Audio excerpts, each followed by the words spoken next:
तेव्हा देखील आम्हाला त्याचं अगदी मनाने बरं वाटतं। एकलव्य संघटनेत गेल्या काही वर्षातील सामाजिक ऐक्य, शिक्षण, आरोग्य, सांस्कृतिक जाणीवा त्या जागृत करण्याचं उत्तम कार्य केलेलं आहे। तसेच समाजाच्या हक्कांसाठी, प्रश्नांसाठी मांडलेल्या मागण्या अत्यंत त्यांनी रास्त देखील आहेत असं मला वाटतं। त्या अनेक मागण्यांच्या अनुषंगाने आपण मागच्या काळात सगळ्या संघटनेला सोबत काही मागण्या प्रलंबित आहेत। मी आपल्याला या निमित्ताने आश्वस्त करतो की महाराष्ट्रातल्या अनेक घटकांसाठी न्याय देत असताना सरकार काम करत आहे। मंचावर बसलेले लोकप्रतिनिधी देखील अतिशय ताकदीने सगळेजण काम करत आहेत। अतिशय ताकदीने सर्व मागण्यांसाठी मी जी मदत करता येईल तीही राहील। यासोबत आपल्या गावठाण गायरांच्या प्रश्नाचा असेल, सातबाराच्या आदिवासींचं काही विषय असेल, भगवान एकलव्यांची मूर्ती आदिवासी पाड्यावर विनापरवानगी स्थापन करण्याचा आपला निर्णय असेल, मासेमारी करणाऱ्या भिल्ल समाजाला आरक्षणाचा विषय असेल, ऊसतोड व अन्य मजुरांना ग्रामपंचायतीमार्फत नोंदणीचा विषय असेल, पेन्शन आपण मागताय, आश्रमशाळेतील शिक्षकांचा कर्मचाऱ्यांचा मुख्यालय राहण्याचा एक प्रश्न आपण मांडलेला आहे, काही गावांचे नावं बदलण्यासंदर्भातला आपली काही मागणी आहे, नावाचं एक मोठं स्मारक त्या माध्यमातून उभं राहिलं, स्थानकाचं नामकरण, अजून तिथे दुसरी आपली एक मागणी आहे। या सगळ्या मागण्यांच्या संदर्भात मी असं म्हणणार नाही की सगळ्या मागण्या आपल्या मान्यच होतील, परंतु यातल्या बऱ्याचशा मागण्यांसाठी पाठपुरावा करण्यासाठी मी देखील आपल्या सगळ्या समाज बांधवांसोबत आहे। ह्या प्रश्नांवर सकारात्मक निर्णय होण्यासाठी सातत्याने प्रयत्न जरी येऊ शकलो नाही म्हणून मी या व्हॉइसच्या माध्यमातून आपल्याशी संवाद साधतोय, परंतु या निमित्तानं पुन्हा तुमचा हक्काचा आमदार म्हणून आपल्या कदाचित सुखाच्या काळात तरी मी सोबत असणार नाही, परंतु अडचणीच्या काळात आपल्या सगळ्यांच्या पुढे राहील ही या निमित्तानं आपल्याला ग्वाही देतो। या संघटनेच्या प्रवासाला पुढील काळात अधिक बळ, अधिक दिशा आणि अधिक व्यापक स्वरूप मिळावं यासाठी शुभेच्छा। आपला संघर्ष हा केवळ हक्कांसाठीच नाही तर पुढच्या पिढींसाठी एक उज्ज्वल भविष्य घडवण्यासाठी आहे आणि या लढ्यात माझे संपूर्ण पाठबळ राहील हा या निमित्तानं विश्वास देऊन पुन्हा वर्धापन दिनाच्या शुभेच्छा देतो। सहकाऱ्यांना आवर्जून पवनराजेंना यांना देखील मनापासून आभार व्यक्त करतो की तुम्ही मला ही संधी निर्माण करून दिली।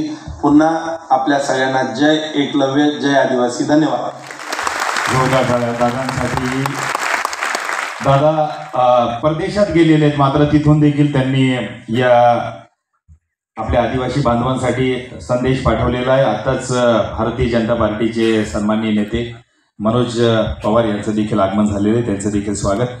लगेचच आपण वळूया आजच्या प्रमुख आता उमाजी नाईक, खोजा नाईक, बिरसा मुंडा, राघोजी भांगरे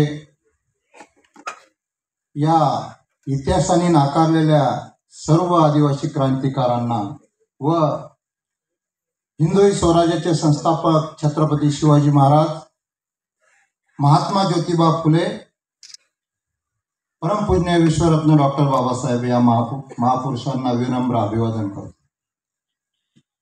तसेच या एकलव्य संघटनेच्या वर्धापन दिनानिमित्त आमच्या विनंतीला मान देऊन खास करून या मेळाव्याला उपस्थित असलेले महाराष्ट्र राज्याचे आदिवासी विकास मंत्री माननीय डॉक्टर अशोकजी उईके साहेब, या शहराचे सुपुत्र दुसरे आमचे मित्र कॅबिनेट मंत्री अतुलजी सावे साहेब, आमच्या कन्नड मतदारसंघाचे सुनील गांगोर्डे, जिल्हाध्यक्ष संजय सोनवणे, रवी सोनवणे, निवृत्ती पवार, पिंटू गायकवाड, नंदूभाऊ पवार, मराठवाड्याचे अध्यक्ष मदन बाप्पा बर्डे,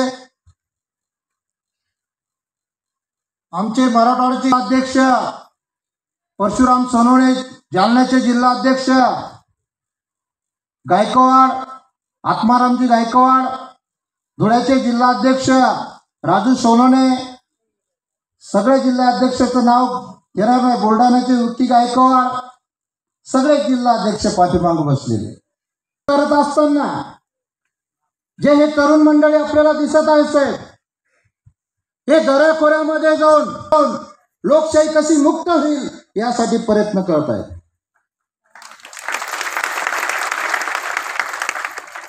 आपण कोणासोबत जायचं, प्रत्येक वेळेस या देशाचं पहिलं इलेक्शन 1951ला झालं साहेब. त्या राजकीय लोकांना दाई देऊ का आपला मतदान कितीच आहे, निदान मतदान रूपमध्ये दाई देऊ असा शपथ आपण द्या.